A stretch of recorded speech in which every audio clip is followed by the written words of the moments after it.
Hello, this is another in our series of training videos. What I'm going to focus on today is the caption field. If I go and look at a space, I'm just going to look at a list of all spaces here. I'm going to click on a space, look at its details, and you'll see this field here that says caption. And that is, this could be, Bob's bedroom or something like that, just any kind of free-form text that you wish, and that becomes searchable.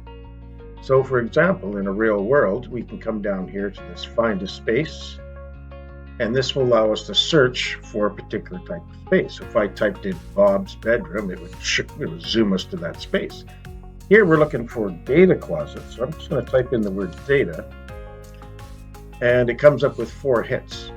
And if I just zoom in on this one, I click and I hit show details, it's going to open up that space record, and it's going to zoom to where that particular data closet in this case is. And you see over here where it says caption, there's the word data, and that's what it focused in on. Now obviously there's a lot more than just 4 data closets in the entire university, so that tells me that only those 4 spaces have a caption that identifies what the space is being used for. So I'm just going to quickly zoom into our CDC building and go to floor plans. And I know for a fact that this room right here is a data closet, right? You'll see it's identified by its category. It's central computer or telecommunications. Well, you see the caption field is empty. If I just come in here and I enter the word data closet